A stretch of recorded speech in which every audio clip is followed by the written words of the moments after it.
Hello students, it's Anuradha ma'am here. Welcome to my YouTube channel made concept easy.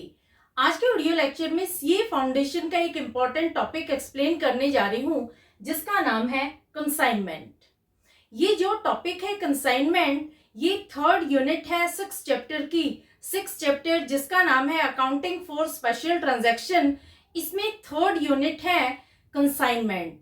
जो ये topic है ये 10 marks के लिए यूजुअली आपके एग्जाम में पूछा जाता है, तो बहुत इंपॉर्टेंट टॉपिक है। आज के वीडियो लेक्चर में कंसाइनमेंट की जो जर्नल एंट्रीज है वो मैं आपको बहुत इजीएस्ट वे से एक्सप्लेन करूंगी। यूजुअली क्या होता है कि बच्चे जब कंसाइनमेंट अकाउंट बनाते हैं तो वो जरूर मिस्टेक कमिट कर देते हैं क्योंकि उनको जर्नल एंट्रीज क्लियर नहीं होती। तो अगर आपको entries in the books of consignor and in the books of consignee अच्छे से आती हैं तो आप कंसाइनमेंट अकाउंट बहुत इजीली और बहुत क्विकली बना लेंगे। तो आज का वीडियो लेक्चर बहुत इंपॉर्टेंट है क्योंकि ये बेसिक लेक्चर है। इसके बाद मैं आपको कंसाइनमेंट से रिलेटेड जो आपके प्रैक्टिकल क्वेश्चंस है वो सोल्व कराऊंगी, लेकिन आज मैं आपको बेसिक चीजें बताऊंगी जो बहुत जरूरी है आपको समझना जब आप कंसाइनमेंट के क्वेश्चन सोल्व करेंगे। तब देखो, जो ये वर्ड है कंसाइनमेंट, ये बना है कंसाइन से। कंसाइन का मतलब होता है to send, to dispatch, Hindi में हम कहते हैं भेजना।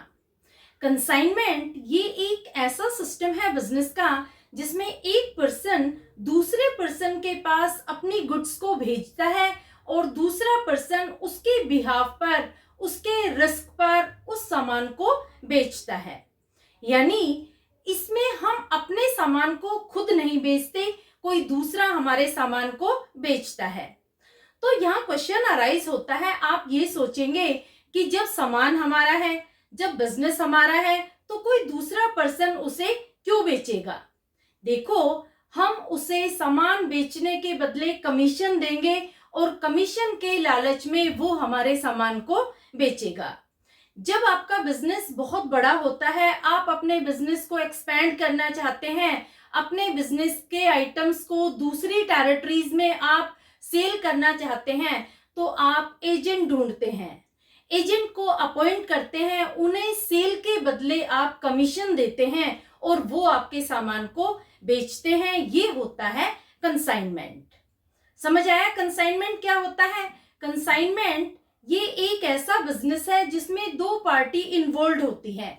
एक वो जो सामान भेजती है और दूसरी वो जो सामान बेचती है। जो सामान भेजती है उसे हम कहते हैं कंसाइनर और जो सामान बेचती है उसे हम कहते हैं कंसाइनी। अब देखो, जो कंसाइनी होता है जब वो सामान बेचता है तो उसमें उसका कोई रिस्क नहीं होता, टोटल रिस्क बेयर करता है कंसाइनर। कंसाइनर को ही सारी एक्सपेंसेस इनकर करनी होती है, चाहे वो अपनी पॉकेट से खुद खर्च करता है या फिर कंसाइनी उसके बिहाफ पर खर्च करता है, सारी एक्सपेंसेस उसे ही बेयर करनी होती है। तो समझ आया? तो किस तरह से आप एंट्रीज पास करेंगे जब हम गुड्स कंसाइन करते हैं, गुड्स डिस्पैच करते हैं। तो आज के वीडियो लेक्चर में मैं आपको दोनों के बुक्स में एंट्रीज पास करना बताऊंगी, कंसाइनर की बुक में भी और कंसाइनी की बुक में भी। तो बहुत ध्यान से देखना, बहुत इजीएस्ट वे से सारी एंट्रीज मैं आपको बताऊंगी। ये जो एंट्रीज आज मैं आपको एक्सप्लेन कर रही हूँ ये हर कंसाइनमेंट के क्वेश्चन में आपको पास करनी है। जब आपको ये एंट्रीज क्लियर हो जाएंगी तो आप कंसाइनमेंट अकाउंट इजीली प्रिपेयर कर पाएंगे। तो देखो, सबसे पहली एंट्री क्या आएगी? For sending goods. देखो, जब कंसाइनर गुड्स डिस्पैच करता है कंसाइनमेंट के लिए तो क्या एंट्री हम पास करेंगे in the books of consignor? Entry होगी consignment account debit, consignment account debit to goods sent on consignment account. ये मैं शॉर्ट में लिख रही हूँ, goods sent on consignment account. देखो, जब गुड्स डिस्पैच की जाती है कंसाइनर के द्वारा तो कभी भी इसे हम सेल कंसिडर नहीं करते। सेल कंसिडर क्यों नहीं करते? क्योंकि जब गुड्स सेल की जाती है तो उसमें ओनरशिप ट्रांसफर होती है और जब गुड्स भेजी जाती है, गुड्स डिस्पैच की जाती है तो उसमें सिर्फ पोजेशन ट्रांसफर होती है, ओनरशिप तो कंसाइनर की ही होती है। यहाँ पर जो ओनरशिप है वो कंसाइनी की नहीं होगी। इस वजह से हम कंसाइनी के पर्सनल अकाउंट को डेबिट नहीं करते, हम डेबिट करते हैं कंसाइनमेंट अकाउंट को और क्रेडिट करते हैं हम goods sent on consignment account को। हम कभी भी सेल्स को क्रेडिट कंसिडर नहीं करते, क्योंकि देखो आप ध्यान रखना, यहाँ पर हम गुड्स भेज रहे हैं, हम गुड्स बेच नहीं रहे। समझ आया? तो जब गुड्स भेजी जाती हैं तो हमेशा फर्स्ट एंट्री में आप कंसाइनमेंट अकाउंट को डेबिट करेंगे और to goods sent on consignment को क्रेडिट करेंगे। ये एंट्री होगी in the books of consignor. अब देखो कंसाइनी की बुक में क्या एंट्री होगी। कंसाइनी को इस बात से कोई लेना देना नहीं है कि आप गुड्स भेज रहे हैं, तो उसकी बुक में कोई भी एंट्री पास नहीं होगी। क्लियर? सेकेंड एंट्री क्या होगी? For consignor expenses.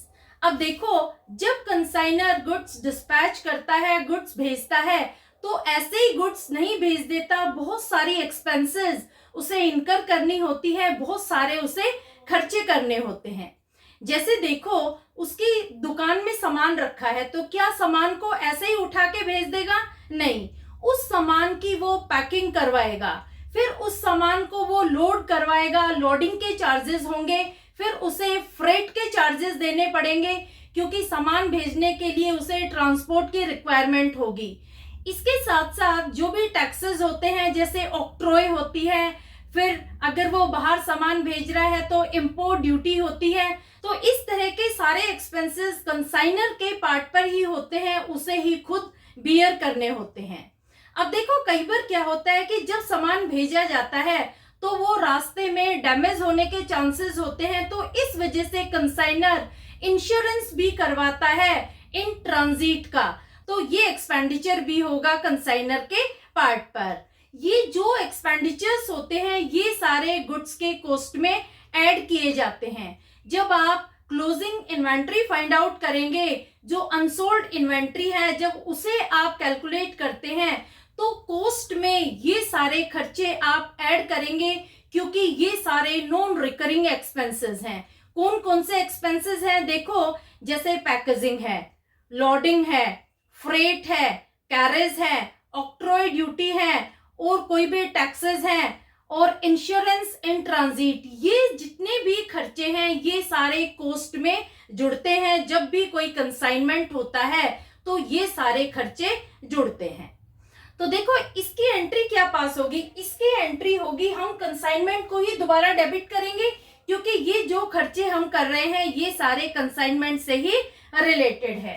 तो एंट्री होगी consignment account debit, consignment account debit to, अगर आप कैश पेमेंट कर रहे हैं तो कैश अकाउंट करेंगे, अगर आप बैंक से पेमेंट करवा रहे हैं तो बैंक अकाउंट करेंगे, और अगर आप उधार ले रहे हैं किसी से तो आप यहाँ पर सप्लायर का नाम लिखेंगे। तो यहाँ पर आप एंट्री पास करेंगे consignment account debit to cash और बैंक अकाउंट। क्लियर? अब देखो कंसाइनी की बुक में क्या एंट्री होगी। यहाँ पर कंसाइनी कोई भी एंट्री पास नहीं करेगा, क्योंकि ना उसका कोई खर्चा हुआ है, उसका कोई भी मतलब नहीं है कि आप क्या एक्सपेंसेस बियर कर रहे हैं, क्या आप खर्चे कर रहे हैं। कंसाइनी कब एंट्री पास करेगा? जब उसकी खुद की पॉकेट से पैसे निकलने शुरू होंगे, जब वो खुद खर्चा करेगा तब वो एंट्रीज स्टार्ट करेगा। क्लियर? तो फर्स्ट और सेकंड एंट्री जब गुड्स डिस्पैच होती है और जब एक्सपेंसेस इनकर की जाती है कंसाइनर के द्वारा, तो कंसाइनी की बुक में कोई भी एंट्रीज पास नहीं होती। यहां तक आपको क्लियर हो गया?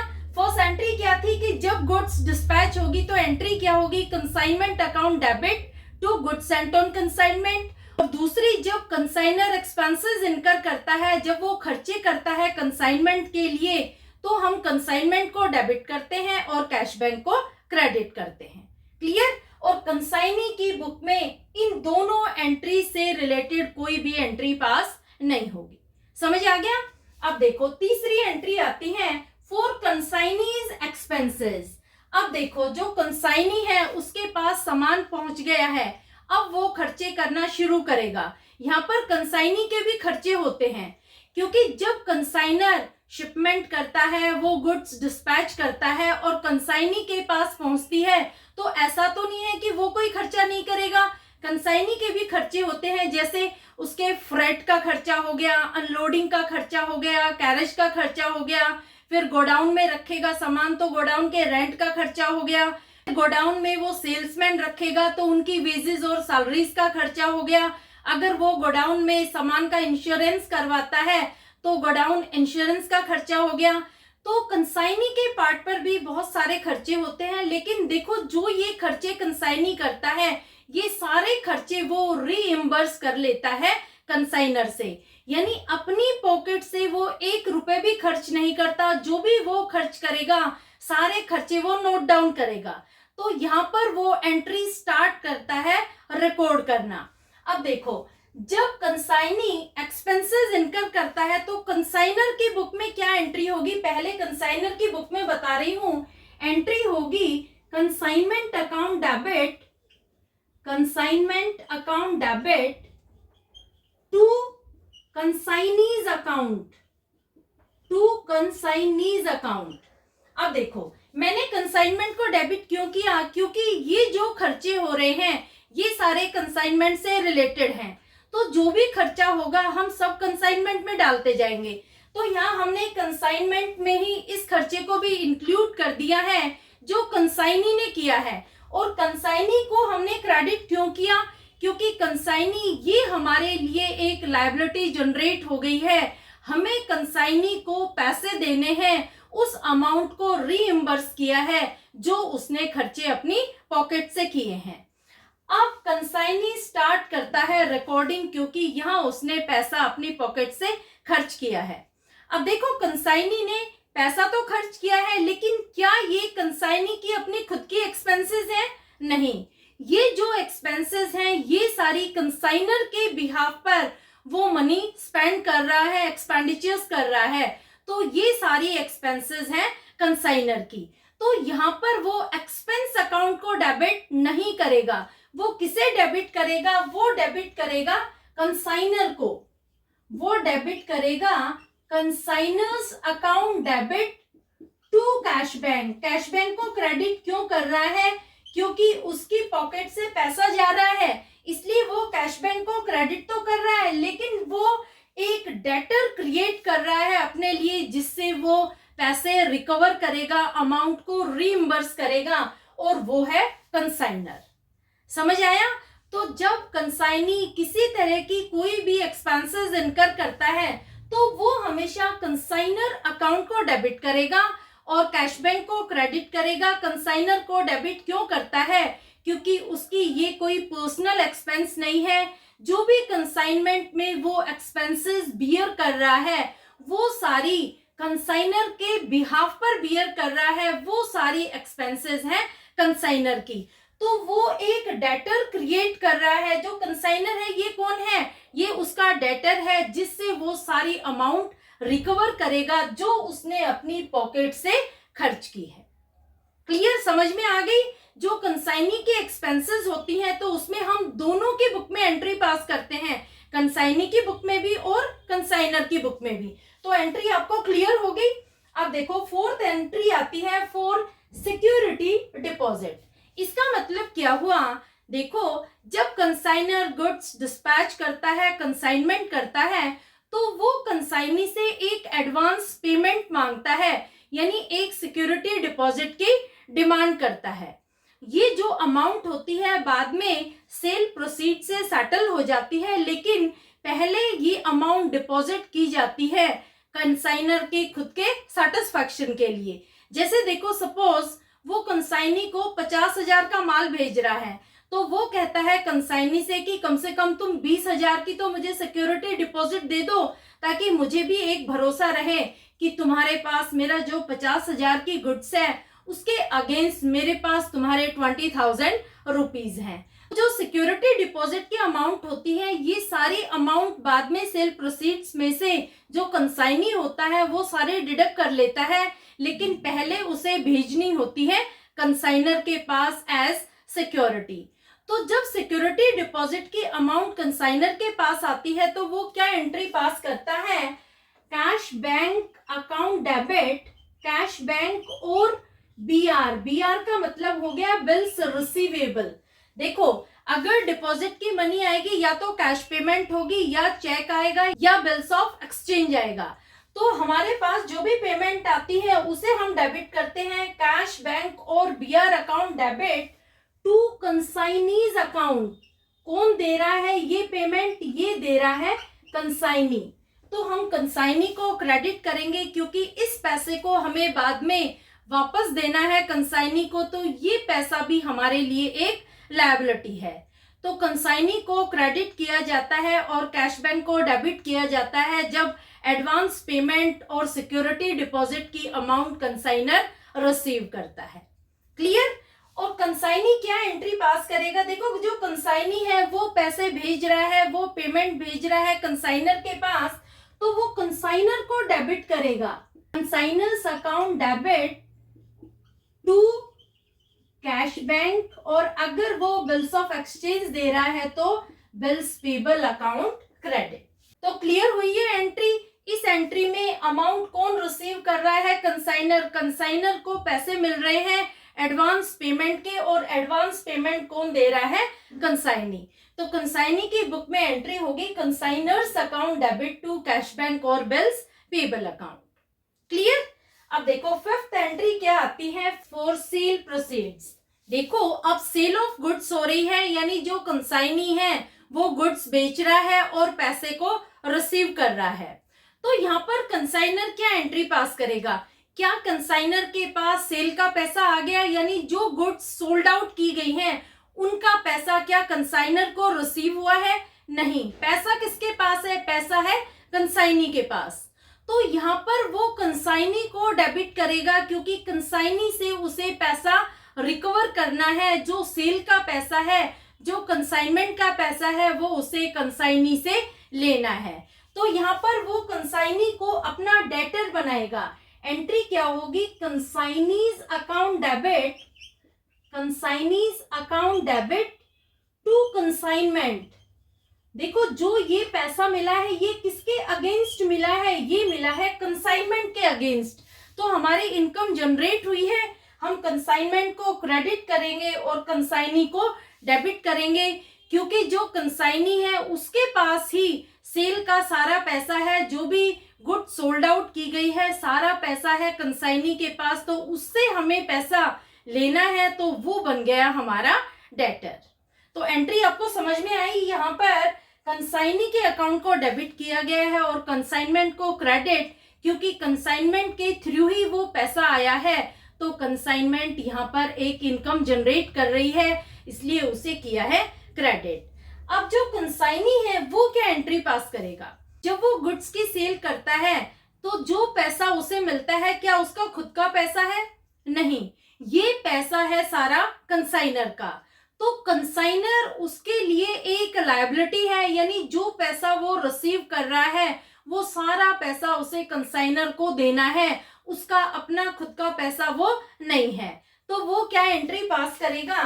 Cash bank account debit, cash bank account debit to consignor's account. देखो यहाँ पर वो एक लायबिलिटी जनरेट कर रहा है कंसाइनर की, क्योंकि कंसाइनर को उसे सारे पैसे भेजने हैं, जो सेल के पैसे हैं, जो गुड्स उसने बेची है, सामान बेचा है, वो था सारा कंसाइनर का। तो जो पेमेंट आई है, चाहे वो कैश पेमेंट हुई हो या फिर उसे कोई चेक मिला हो या फिर डेटर्स जनरेट हुए हो, ये सब है कंसाइनर के। जो डेटर्स हैं वो भी उसके खुद के डेटर्स नहीं है, वो सब कंसाइनर के हैं, क्योंकि कंसाइनर का ही सामान था, वो कंसाइनर के बिहाफ पर ही सेल कर रहा था।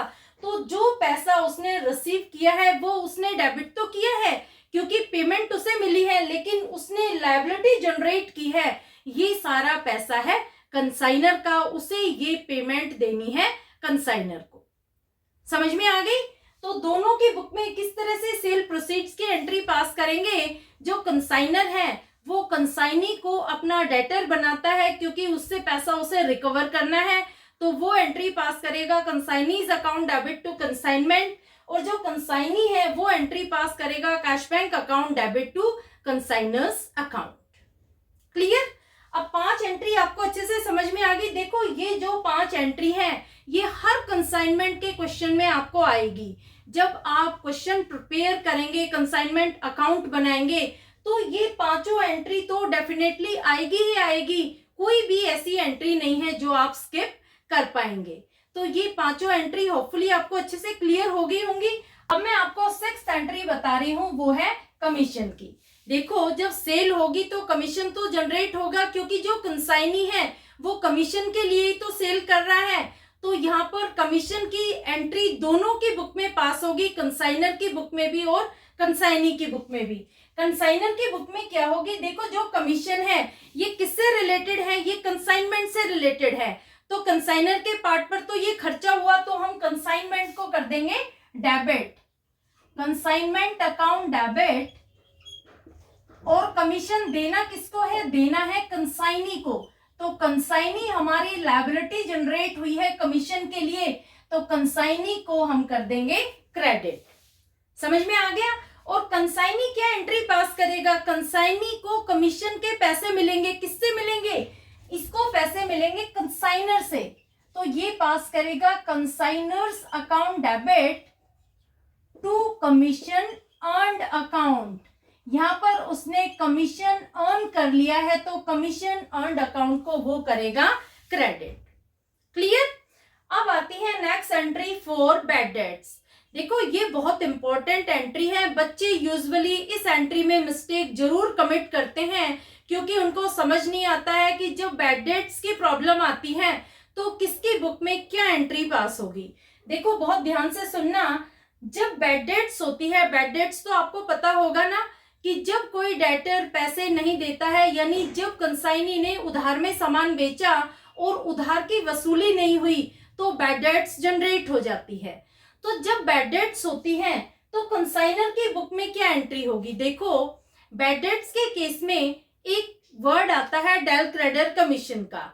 डेल क्रेडिटर कमीशन क्या होता है ये मैं आपको नेक्स्ट वीडियो लेक्चर में डिटेल में बताऊंगी। अभी मैं आपको सिर्फ इतना बता रही हूं कि अगर कंसाइनर डेल क्रेडिटर कमीशन नहीं अलाउ करता है कंसाइनी को, तभी कंसाइनर की बुक में एंट्री पास होती है। अगर वो डेल क्रेडिटर कमीशन अलाउ कर देता है कंसाइनी को, तो उसकी बुक में कोई भी एंट्री बैड डेट्स की पास नहीं होती। तो यहाँ पर हम बैड डेट्स की एंट्री पास करेंगे when del credere commission is not paid to consignee. तो क्या एंट्री होगी in the books of consignor? देखो बैड डेट्स का मतलब क्या हुआ? लॉस। और ये लॉस किसकी वजह से हुआ है? ये लॉस रिलेटेड है कंसाइनमेंट से। तो जब भी बैड डेट्स होती है तो हम हमेशा कंसाइनर की बुक में कंसाइनमेंट अकाउंट को डेबिट कर देंगे, consignment account debit to consignee. Consignee को हम क्रेडिट क्यों करते हैं? क्योंकि जो बैड डेट का पैसा है वो अब हम कंसाइनी से रिकवर नहीं करेंगे, क्योंकि हमने उसको डेल क्रेडिटर कमीशन अलाउ नहीं किया था। अब देखो जो ये बैड डेट्स की एंट्री हमने पास की है, ये सेल प्रोसीड्स की एंट्री को हमने रिवर्स कर दिया है। सेल प्रोसीड्स में हमने क्या किया था? कंसाइनी अकाउंट को डेबिट किया था और कंसाइनमेंट को हमने क्रेडिट किया था। अब हमने क्या किया? कंसाइनमेंट को डेबिट कर दिया और कंसाइनी को हमने कर दिया क्रेडिट। क्लियर? अब बैड डेट्स के केस में कंसाइनी क्या एंट्री पास करेगा? देखो कंसाइनी के पास दो सिचुएशन है। पहली है when del credere commission is not allowed, और दूसरी है when del credere commission is allowed. तो यहाँ पर अलग अलग एंट्री होगी अलग अलग सिचुएशन में। पहली एंट्री बता रही हूँ when del credere commission is not allowed. इसका मतलब क्या हुआ कि जब कोई बैड डेट्स अराइज हो जाती है तो यहाँ पर जो बैड डेट्स का लॉस होता है वो कंसाइनी का लॉस नहीं होता। इस लॉस को वो कंसाइनर के अकाउंट में डाल देता है। तो consignor's account debit to bad debts account. अगर कंसाइनी को कंसाइनर डेल क्रेडिटर कमीशन नहीं देता है और कोई बैड डेट्स अराइज हो जाती है, तो हम एंट्री पास करते हैं, कंसाइनर्स अकाउंट को डेबिट करते हैं और बैड डेट्स को क्रेडिट करते हैं। दूसरा केस क्या है कि अगर consignor del credit commission allow कर देता है कंसाइनी को, तो क्या एंट्री होगी? तब होगा commission account debit to bad debts account. अब देखो डेल क्रेडिट कमीशन, ये मैं डिटेल में बताऊंगी अगले वीडियो लेक्चर में, अभी आप सिर्फ एंट्री समझ लो।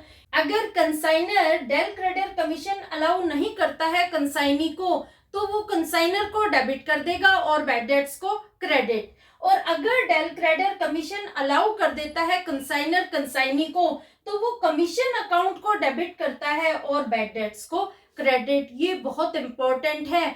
इस तरह के ट्रांजैक्शंस में बच्चे कंफ्यूज हो जाते हैं, उन्हें समझ नहीं आता है कि क्या एंट्री पास करे कंसाइनी की बुक में और कंसाइनर की बुक में जब बैड डेट्स अराइज होती है। तो आपको बैड डेट्स की एंट्री समझ में आ गई।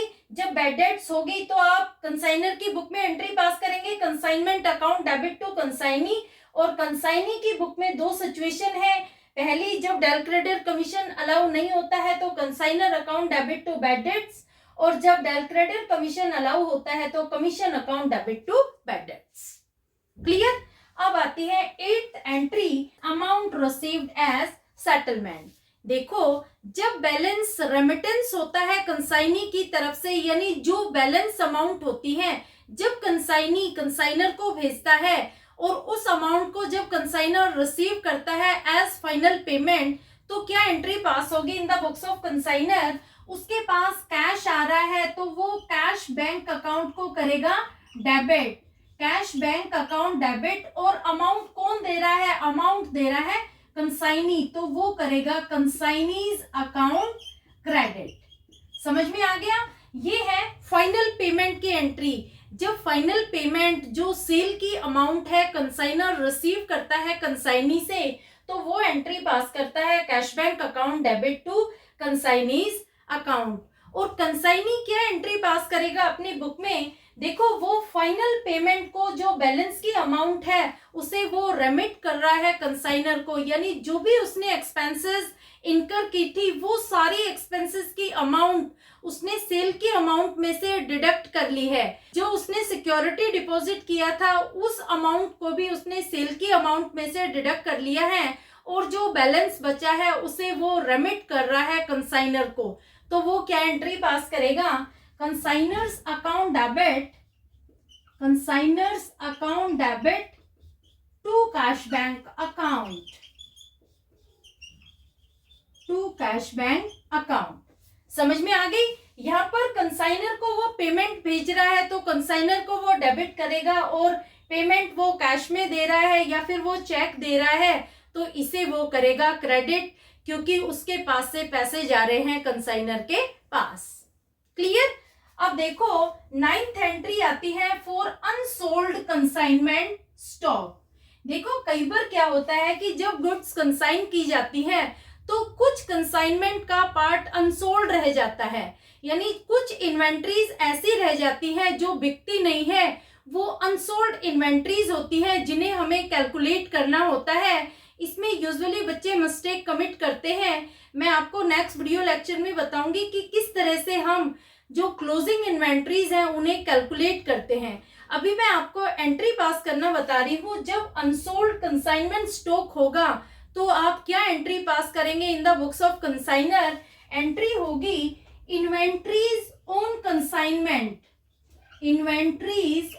Consignment account debit to consignment account. ये बहुत इंपॉर्टेंट है, इसमें ज्यादातर मिस्टेक होती है और आपके एग्जाम में जो क्वेश्चन आता है वो भी यही आता है कि आपको क्लोजिंग इन्वेंट्रीज कैलकुलेट करनी होती है, और यहाँ पर बच्चे कमिट करते हैं मिस्टेक। ये मैं आपको डिटेल में बताऊंगी कमिंग वीडियो लेक्चर में। अभी आप एंट्री समझ लो। एंट्री आप पास करेंगे in the books of consignor only. यहाँ पर कंसाइनी की बुक में कोई एंट्री नहीं होगी, सिर्फ कंसाइनर की बुक में होगी, और एंट्री होगी inventories on consignment account debit to consignment account. और लास्ट एंट्री है फॉर फाइनल प्रॉफिट और लॉस। देखो, अगर प्रॉफिट होता है तो हम करते हैं consignment account debit consignment account debit to profit and loss account. यहाँ पर हम प्रॉफिट को ट्रांसफर करते हैं प्रॉफिट एंड लॉस अकाउंट में। अगर प्रॉफिट होता है तो प्रॉफिट ट्रांसफर करेंगे, लॉस होता है तो लॉस ट्रांसफर। अगर प्रॉफिट होता है तो हम कंसाइनमेंट को डेबिट करेंगे और प्रॉफिट एंड लॉस को क्रेडिट करेंगे, और अगर लॉस इनकर होता है तो इस एंट्री को हम कर देंगे रिवर्स। रिवर्स यानी profit and loss account debit to consignment account. समझ आ गई। और कंसाइनी की बुक में कोई भी एंट्री नहीं होगी। 9th और 10th जो एंट्री है, जब 9th एंट्री जो कंसाइनमेंट का अनसोल्ड स्टॉक है उसके लिए भी कोई एंट्री नहीं होगी कंसाइनी की बुक में, और जो फाइनल प्रॉफिट और लॉस है उसकी भी कोई एंट्री हम पास नहीं करेंगे in the books of consignee. Clear. तो होपफुली आपको आज के वीडियो लेक्चर में जो मैंने 10 एंट्रीज बताई हैं in the books of consignor and consignee, ये सारी बेसिक एंट्रीज है। हर कंसाइनमेंट के क्वेश्चन में आपको ये एंट्रीज पास करनी ही पड़ेंगी। और अगर आपको अच्छे से ये एंट्रीज क्लियर हो जाती हैं तो जो कंसाइनमेंट अकाउंट आप प्रिपेयर करते हैं उसमें कभी भी कोई मिस्टेक नहीं होगी। दूसरा, एक अकाउंट और पूछते हैं आपको प्रिपेयर करना, वो होता है कंसाइनी का अकाउंट। तो कंसाइनी का अकाउंट भी इन एंट्रीज के बेस पर आप इजीली प्रिपेयर कर पाएंगे। नेक्स्ट वीडियो लेक्चर में मैं आपको कंसाइनमेंट अकाउंट कैसे बनाते हैं, कैसे हम कंसाइनी का अकाउंट बनाते हैं, वो डिटेल्ड वे में एक्सप्लेन करूंगी। Thank you so much.